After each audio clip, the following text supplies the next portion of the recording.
신약의 안식일.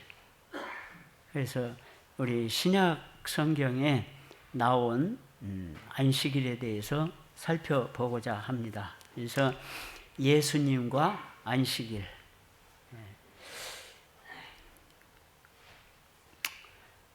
유튜브에서 그 창조와 안식일이라고 하는 이 제목을 딱 치면은 일반 그 교회들이 일반 교회 목사님들이 안식일에 대해서 아주 많이 그렇게 나오더라고요. 책자도 나오고 막 그분들이 책을 써갖고 이렇게 나오는데 그전에는 안식일 그러면 율법주의라 해가지고 안식일을 뭐 지키는 것을 혐오하고 막 그렇게 했거든요.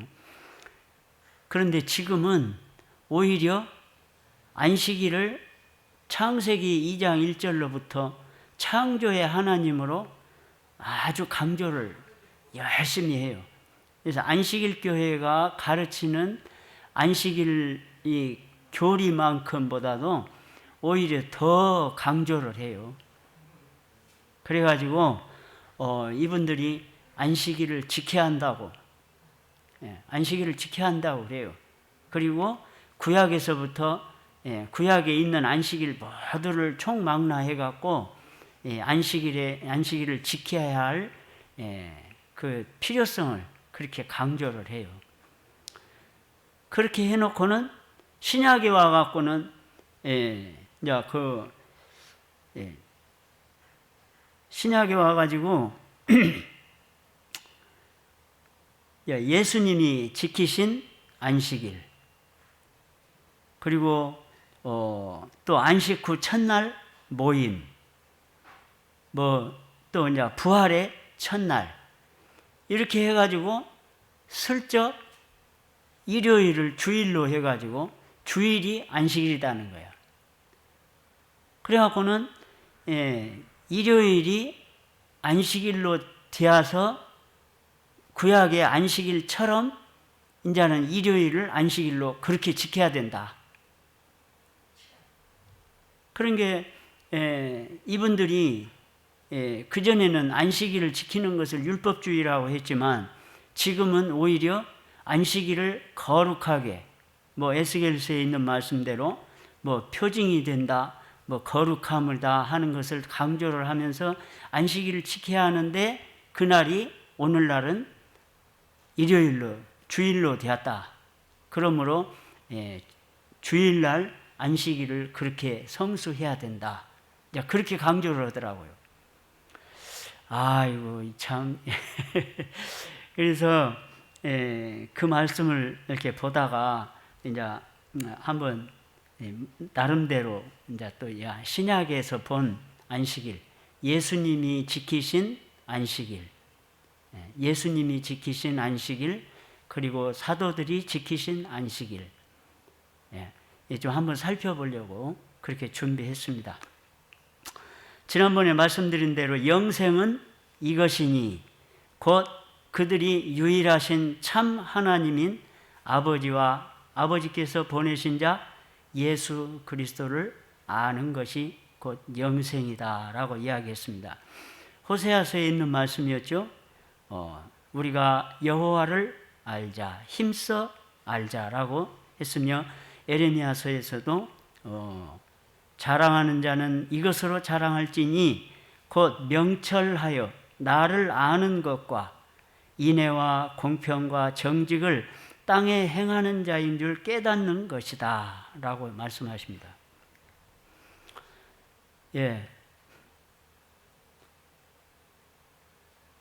요한복음 14장 21절이죠. 내 명령들, 밑에 내 계명들을 가지고 그것들을 지키는 자가 나를 사랑하는 자요.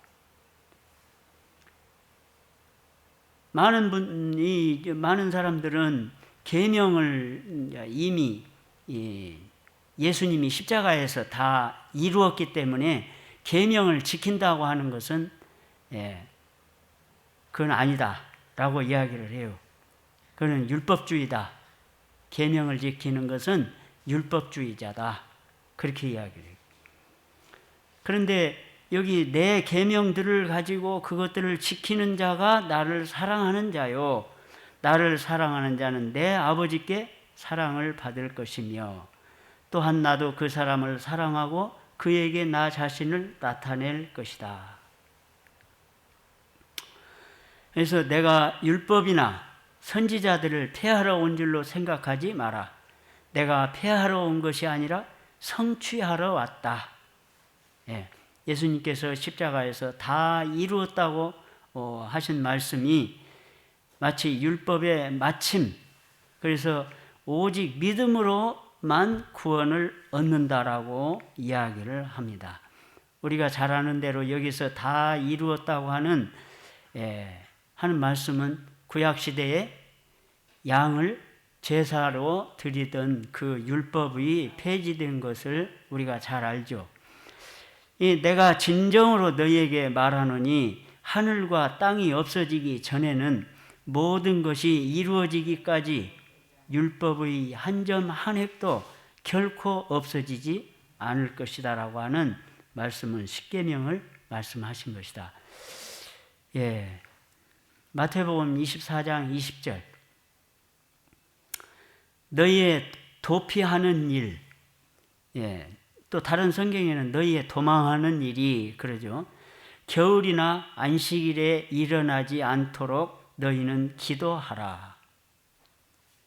그래서 안식일이 십자가 후에 폐지될 것 같았으면 예수님이 너희의 도망하는 날이 안식일이나 겨울에 되지 않도록 기도하라고 하신 말씀이 아니단 말이에요. 계속 읽어보면 전무후무한 환난의 때에 기도하라고 하신 말씀이 있어요. 그러니까 이 안식일은 언제까지? 세상 끝날까지 우리가 계속 지켜야 할 안식일이고 또 이사야서에 본 말씀대로 우리는 새하늘과 새 땅에서도 영원히 지킬 안식일입니다.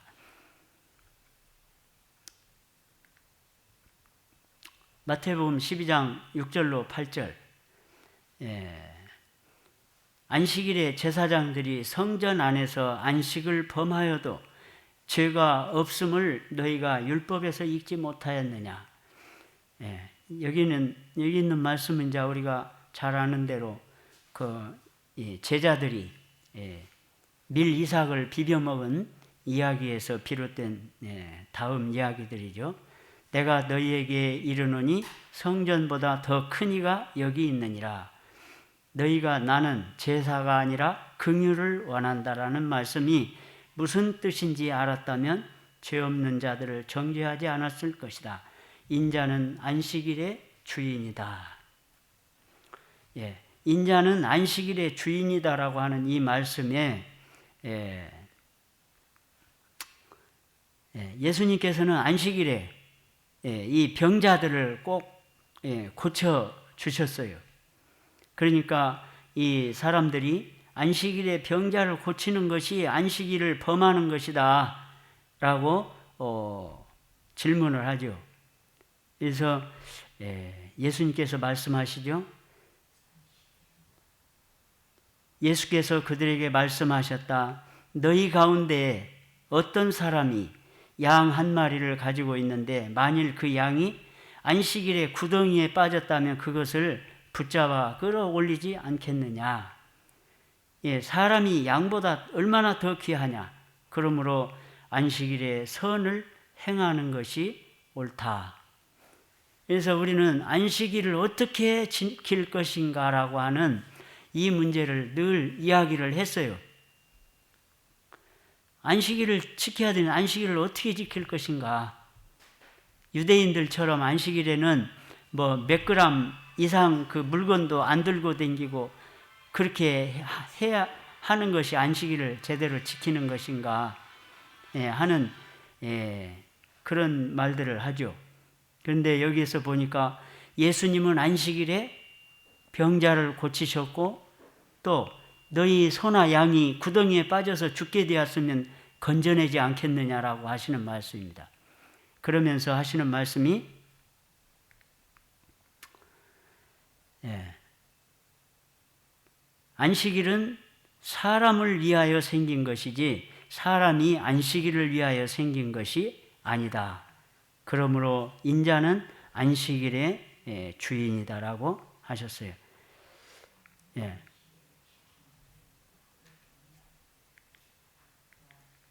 그래서 안식일에는 우리가 안식일을 어떻게 지킬 것인가 하는 생각을 해볼 때에 병자를 방문하고 또 위로하고 또 도르가 활동을 하고 선을 행하는 것이 옳으니라. 안식일에 우리도 이와 같이 활동을 할 수 있는 일이 많이 있다고 하는 것입니다. 안식일이라고 해서 아무것도 안 하고 그냥 있는 것이 아니고 안식일에 할 수 있는 활동들이 이와 같이 많이 있다.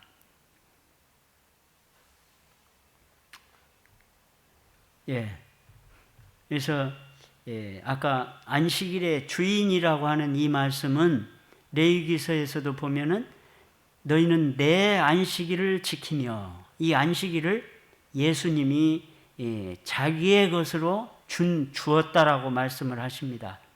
그래서 너희는 내 안식일을 지키며 내 성소를 경외하여라. 나는 여호와이다. 에스겔서에 있는 말씀 다시 보죠. 또 내가 그들을 거룩하게 하는 여호와인 줄 알게 하려고 내 안식일을 주어. 그래서 예수님이 자기 안식일을 주어서 우리가 지키도록 그렇게 하셨고, 그렇게 하는 사람을 표징을 삼았다. 그래서 나의 안식일을 거룩하게 할지어다. 이것이 나와 너희 사이에 표징이 되어 내가 여호와 너희 하나님인 줄을 너희가 알게 하리라 하였느라. 그래서 안식일을 지키는 사람이 이 하나님의 백성인 것을 표로 삼으신다라고 말씀하십니다. 예수께서 곧 안식일의 회당에 들어가 가르치심에 뭇사람이 그의 교훈에 놀라니 이는 그가 가르치시는 것이 권위 있는 자와 같고 서기관들과 같지 아니함이라. 여기에서 안식일에 예수님께서 안식일마다 회당에 가서 말씀을 가르치신 것에 대해서 이야기하기를 예수님 시대는 유대인 시대다. 그래서 유대인의 율법대로 예수님이 회당에 가셨다. 그렇게 또 이야기를 하더라고요.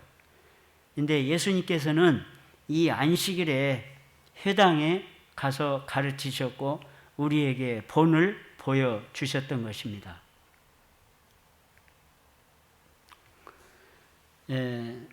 성경에 전체적으로 약 33절 만에 한 번씩 안식일이 소개되고 있다라고 말씀하십니다. 그래서 하나님이 그가 하시던 일을 일곱째 날에 마치시니, 여기 창세기 2장 2절로 3절에 있는 말씀이죠. 그래서 안식일을 주신 예수님은 안식일이 사람을 위하여 존재한다고 말씀하셨습니다. 안식일은 하나님께 창조의 능력이 있다는 영원한 증표이다. 하나님의 백성은 제7일 안식일을 지키면서 삶에 대한 그분의 권위를 인식하며 자신이 철저히 그분께 의존하고 있음을 자각한다. 안식일은 그리스도인이 하나님께 아첨하기 위한 날이 아니다. 안식일은 하나님의 선하심을 인정하는 날이며 창조 주간의 마지막에 하나님께서 자기 일을 쉬셨듯이 우리도 우리의 일에서 쉬는 시간이다. 안식일은 믿음으로 말미암는 의의를 상징한다. 예수의 제자들이 자기 삶에서 하나님의 뜻이 이루어지도록 허용하는 것이다. 삶이 분주해지면 안식일을 소홀히 여기기가 쉽다. 그러나 우리는 마지막 때에 안식일을 기억하여 거룩하게 지키도록 부름받았다. 안식일은 우리의 창조주 하나님과 보내는 시간이다. 제가 군대에 있을 때 저를 인도한 그 형제는 오전에는 교회를 갔다 와가지고 군대에 이제 들어와가지고 그 부대 안에가 뽕나무 밭이 있었어요. 근데 안식일 오후에는 그 뽕나무 밭에 가서 기도하더라고요. 그리고 이 안식일을 해가 맞기까지 그곳에서 그렇게 보내는 것을 봤어요. 여기 보니까 참 안식일은 우리 창조주 하나님과 보내는 시간이다. 이 말씀이 마음에 와 닿더라고요. 사람들이 예수를 고발하려 하여 안식일에 그 사람을 고치시는가 주시하고 있거늘 예수께서 손마른 사람에게 이르시되 한 가운데에 일어서라 하시고 그들에게 이르시되 안식일에 선을 행하는 것과 악을 행하는 것, 생명을 구하는 것과 죽이는 것 어느 것이 옳으냐 하시니 그들이 잠잠하거늘. 그래서 안식일에 선을 행하라. 누가복음에서도 예수께서 자라나신 곳 나사렛에 이르사 안식일에 늘 하시던 대로 회당에 들어가사 성경을 읽으려고 서심해. 그래서 안식일마다 회당에 가셔서 말씀을 가르치셨고 또 누가복음 13장에 18년 동안이나 귀신 들려 앓으며 꼬부라져서 조금도 펴지 못하는 한 여자가 있더라. 이렇게 해서 이 사람을 고쳐줄 때에 다른 사람들은 거기에서 회당장이 그 말하죠. 예수께서 안식일에 병 고치시는 것을 분내어 안식일을 범한다 그 말이에요. 안식일을 안 지키고 범하여 무리에게 이르되 일할 날이 엿새가 있으니 그동안에 와서 고침을 받을 것이요 안식일에는 하지 말 것이니라 하거늘. 예수님께서 말씀하십니다. 18배 동안 사탄에게 매임받은 이 아브라함의 딸을 안식일에 이 매임에서 푸는 것이 합당하지 아니하냐. 예수님 십자가에 달려 돌아가시고 그 다음에 준비일 안식일이 거의 되었더라. 갈릴리에서 예수와 함께 온 여자들이 뒤를 따라 그 무덤과 그의 시체를 어떻게 두었는지를 보고 돌아가 향품과 향유를 준비하더라. 근데 그 다음에 계명을 따라 안식일에 쉬더라. 그래서 계명을 철저하게 이와 같이 지키는 말씀입니다. 내가 아버지의 계명을 지켜 그의 사랑 안에 거하는 것 같이 너희도 내 계명을 지키면 내 사랑 안에 거하리라. 거기까지가 이제 예수님에 관한 안식일을 지키는 말씀들이었고, 사도행전에서는 우리 바울의 사도께서 바나바와 전도하러 다닐 때의 말씀이죠. 그들이 나갈새 사람들이 청하되 다음 안식일에도 이 말씀을 하라 하더라. 44절 다음 안식일에는 온 시민이 거의 다 하나님의 말씀을 듣고자 하여 모이니. 안식일마다 바울이 회당에서 강론하고 유대인과 헬라인을 권면하니라. 유대인뿐 아니라 헬라인들도 와서 안식일에 말씀을 듣게 되었습니다. 계시록 1장 10절에 있는 말씀이죠. 주의 날에 우리는 주의 날에 이 말씀이 안식일인데 다른 사람들은 이 말씀을 주의 날에 그래갖고 주일이라고 자기들은 주일로 바꿨어요. 계시록 12장에 보면 여기 그 여자 해를 옷 입은 한 여자가 있는데 그 발 아래는 달이 있고 그 머리에는 12별의 관을 썼더라. 우리가 정결한 여자를 그 신원을 계시록 12장에서는 우리가 볼 수 있죠. 그 다음에 용이 그 여자에게 분노하여 돌아가서 그 여자의 남은 자손 곧 하나님의 계명을 지키며 예수의 증거를 가진 자들과 더불어 싸우려고 바다 모래 위에 섰더라. 이 말씀은 어느 때의 말씀이에요? 앞으로 있을 환란의 때에 있을 말씀들이죠. 그래서 그 여자의 남은 자손은 하나님의 계명을 지키며 예수의 증거를 가진 자들이라고 말씀하셨습니다. 하나님의 계명이 폐지되었다고 믿음으로 구원을 얻는다고 이야기하는 말씀은 이 말씀에서 맞지 않은 것을 볼 수 있습니다. 그 다음에 13장에서는 바로 성도들이 핍박을 받는 내용이죠. 그래서 666의 짐승의 표를 받지 않는 성도들의 인내와 믿음이 여기 있다고 하는 말씀입니다. 그래서 성도들은 인내와 믿음으로 하나님의 계명을 지키고 여기 짐승의 표를 받지 않을 것을 말씀하십니다. 14장 세천사의 기별, 바로 그 세천사의 기별을 크게 외칠 수 있는 그 세천사들이 바로 이 성도들의 인내, 또 하나님의 계명과 예수에 대한 믿음을 지키는 자들이 크게 외치리라고 믿습니다. 그가 큰 음성으로 가로되 하나님을 두려워하며 그에게 영광을 돌리라. 이는 그의 심판의 시간이 이르렀음이니 하늘과 땅과 바다와 물들의 근원을 만드신 이를 경배하라 하더라. 그래서 우리가 잘 아는 대로 창조주 하나님을 경배하라고 하는 하나님의 계명을 지키고 예수에 대한 믿음을 지키는 자들이 될 것입니다.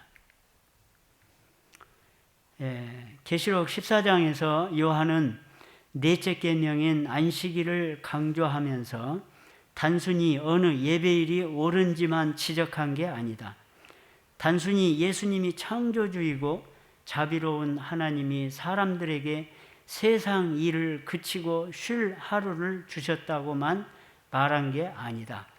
안식일은 하나님의 창조 능력을 기념하는 날이다. 또 하나님의 재창조 능력까지 되새기는 날이다. 죄는 하나님과 인간 사이를 가로막는다. 예레미야는 만물보다 거짓되고 심히 부패한 것은 마음이라 누가 능히 이를 알리오 라고 말했다. 쉽게 말해 죄로 얼룩진 인간의 마음이야말로 가장 심하게 썩었고 가망이 없다는 것이다. 죄는 세상에서는 고칠 수가 없는 불치병이다. 다윗은 부끄러운 죄를 짓고 나서 자신의 부도덕한 행동에 대해 하나님께 자비를 구하며 진심을 담아 기도했습니다. 하나님이여 주의 인자를 따라 내게 은혜를 베푸시며 나의 죄악을 말갛게 씻으시며 나의 죄를 깨끗이 제하소서. 그런 다음에 다윗은 하나님이여 내 속에 정한 마음을 창조하시고 내 안에 정직한 영을 새롭게 하소서라고 호소한다. 하나님께서 자신을 용서하고 씻어주고 새롭게 하시지 않으면 희망이 없다는 사실을 다윗은 알고 있었다. 진화론의 신은 다윗에게 아무 도움이 되지 않는다. 그는 다시 만들어지고 다시 창조되어야 했다. 창조의 하나님만이 다윗에게 필요한 것을 채워주실 수 있다. 바울도 다음 성경절에서 그와 비슷한 생각을 표현하고 있다.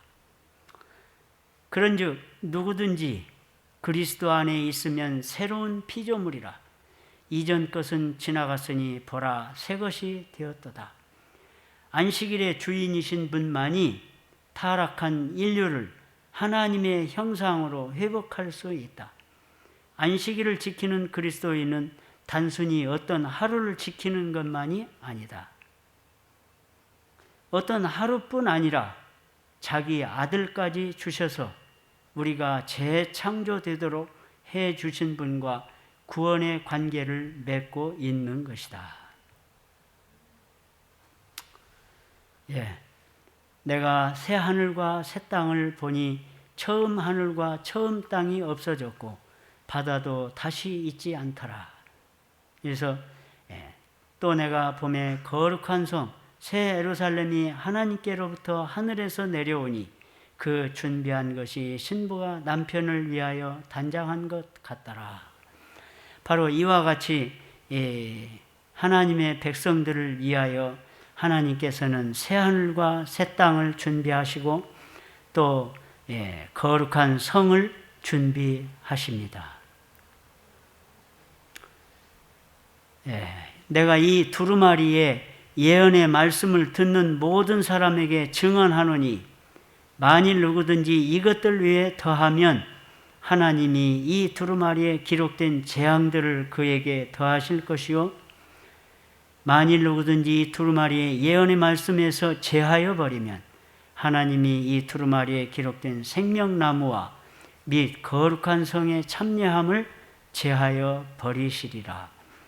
이것들을 증언하시니가 이르시되 내가 진실로 속히 오리라 하시거늘 아멘. 주 예수여 오시옵소서. 주 예수의 은혜가 모든 자들에게 있을지어다. 아멘.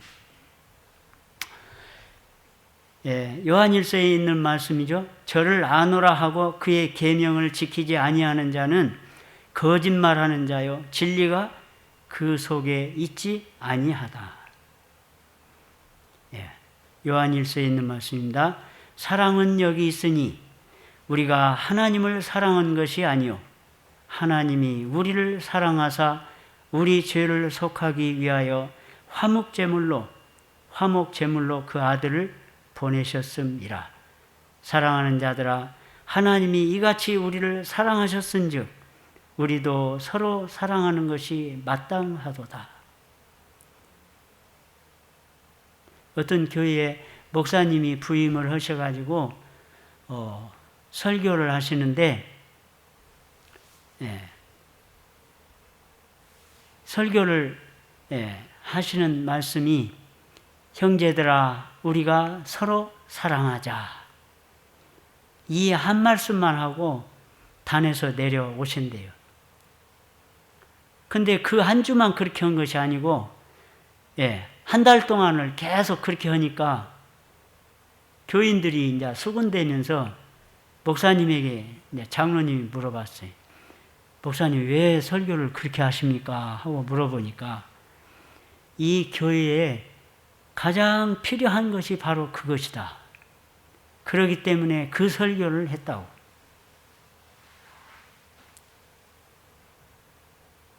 오늘날 이 소문을 들으면 오늘날 소문을 들으면 교회마다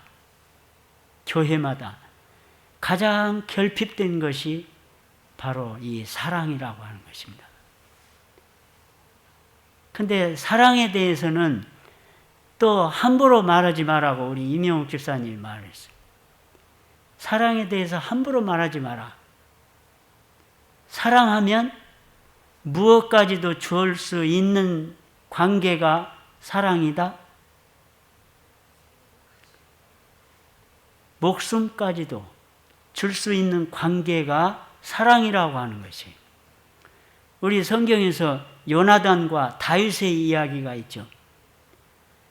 요나단과 다윗의 이야기를 바로 요나단이 다윗을 내 생명처럼 사랑했다고 하는 것입니다. 자기 목숨을 걸고 아버지 앞에서 다윗을 변호했고 다윗을 죽이려고 하는 아버지의 뜻을 쫓아서 그 뜻을 피해서 다윗을 피난 보내는 자기가 죽을 지경에 갈지라도 다윗을 사랑해서 그 다윗을 피난시키는 그런 사랑. 그래서 사랑이라고 하는 것은 정말 사랑하는 자들아 하나님이 이같이 우리를 사랑하셨은즉 우리도 서로 사랑하는 것이 마땅하도다.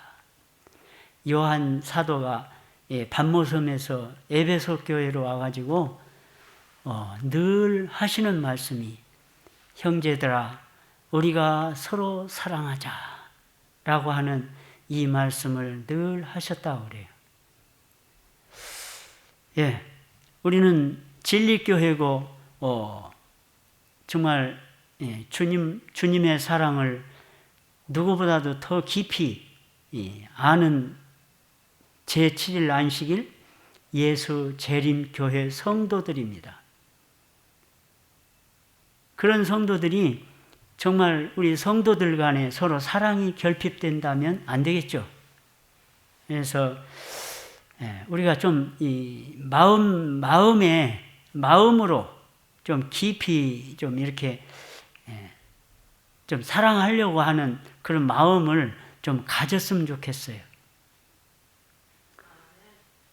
이렇게 좀 내가 하는 말이 상대방의 마음에 상처가 될 것인지 안 될 것인지를 좀 생각해서 말을 했으면 좋겠어요.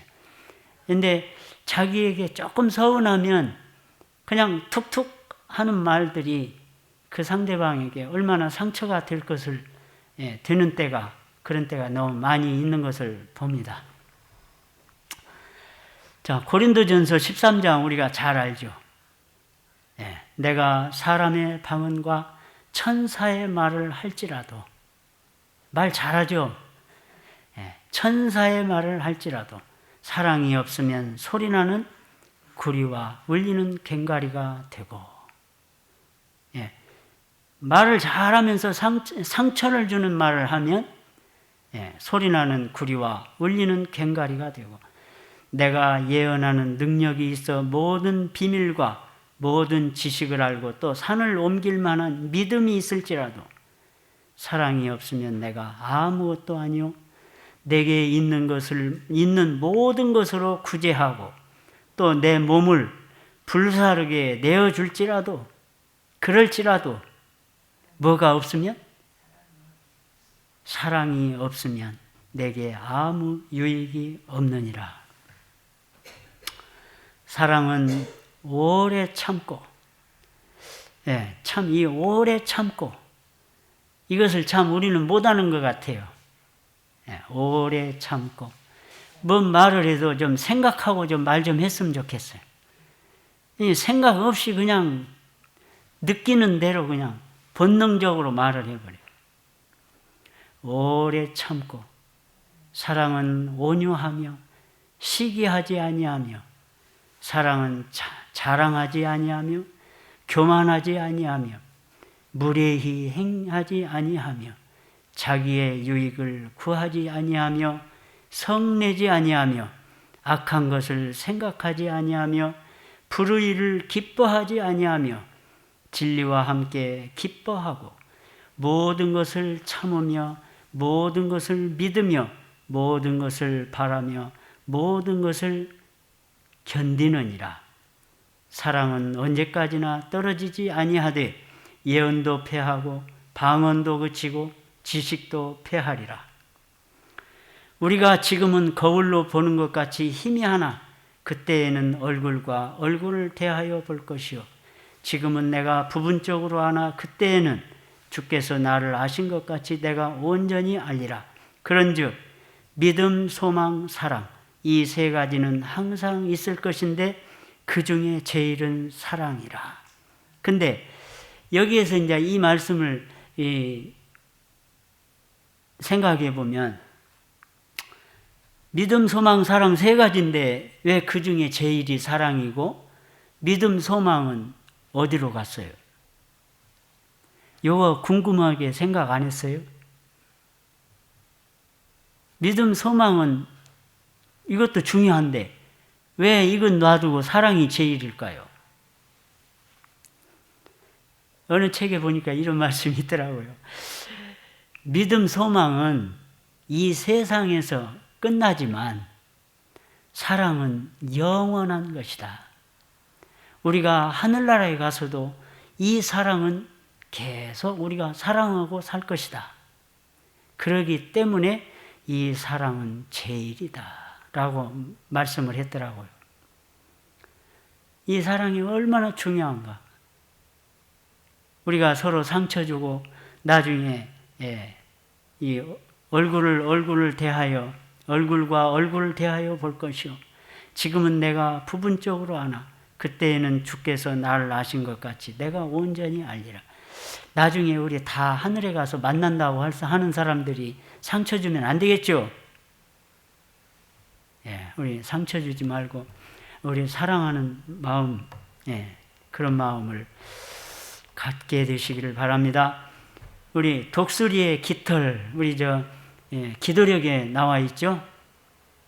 11월 달 기도력에 독수리가 높이 나는 독수리가 시기가 생겨서 미움, 질투, 시기, 질투. 그것 때문에 사냥꾼에게 와가지고 저 높이 나는 독수리 좀 쏘아서 죽여주라고. 그러니까 사냥꾼이 얘야 저 높이 나는 독수리를 잡으려면 이 화살에다가 독수리의 깃털을 꽂아서 쏘아야 한단다. 그러니까 그러면 제 깃털을 드리겠습니다. 그래서 그 깃털을 뽑아 주었어요. 그런데 그 깃털이 미치지를 못했어요. 계속해서 그 자기 깃털을 뽑아 주다 보니까 자기는 날 수도 없는 깃털이 없는 독수리가 되었어요. 그 사냥꾼이 더 쏠 것 없이 그 독수리를 보도막았대요. 뭐 때문에 그랬어요? 같은 동료를 시기하고 질투하고 미워하다가 자기가 죽게 되었죠. 우리 기도력에 있는 말씀이죠. 아킬레스건 챌린저호. 챌린저호에 대해서 읽으신 기억이 있습니까? 우주선을 발사를 하는데 거기에 비행사가 7명이 탔어요. 그 유명한 여교사 때문에 아주 말도 참 이게 많이 이렇게 회자가 되고 했었는데 그 우주선이 발사 몇 초 만에? 77초 만에 그만 폭발하고 말았어요.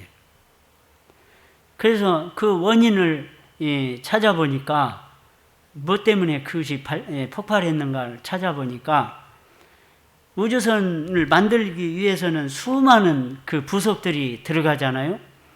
그런데 그 중에 아주 가장 미미한 고무바킹 하나가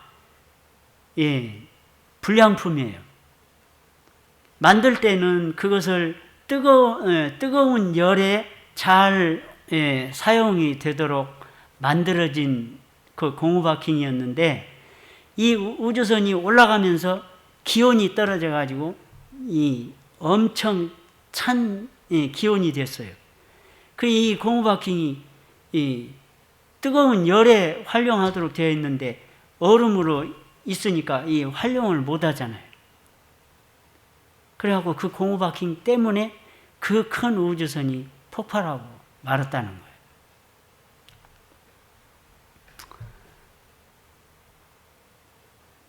우리가 신앙생활을 하면서 많은 일들이 있어요. 많은 일들이 있는데 가장 작은 것 하나 때문에 우리가 하늘에 갈 수 없다면 너무나 억울하잖아요. 우리는 항상 준비하는 마음, 우리가 하늘에 가는 일에 이런 고무바킹이 있어서는 안 되겠죠. 우리는 늘 사랑하는 마음으로 여기 보면은 이런 말씀이 있어요. 챌린저회의 치명적인 결함처럼 수많은 사람에게도 영적 아킬레스건이 있다. 유다는 도둑이었고 솔로몬, 다윗, 삼손은 성적 충동에 무너지고 말았다. 아간, 아나니아와 삽비라 젊은 부자 법관은 탐욕 때문에 타락했고 루시퍼는 교만 때문에 세상을 죄로 물들였다. 모두 한 가지 죄가 자라나 영원한 삶을 가로채 버렸다. 모세의 한 번의 실수, 똑같이 따라다니는 유다, 똑같이 따라다녔던 유다. 솔로몬은 포도원을 허는 작은 여우라고 말했다. 마음속에 은밀한 죄를 하나님께 고하지 않으면 큰 문제가 될 수 있다. 인간적인 결점이 치명적인 결과를 낳게 두는 것보다 작은 죄라도 하나님 앞에 내려놓는 편이 낫지 않겠는가. 우리의 삶에서 결코 이 작은 결점들이 드러나서 우리가 하늘에 가지 못하는 일이 없게 되시기를 간절히 바라면서 말씀을 마치겠습니다. 504장 찬미 부르겠습니다.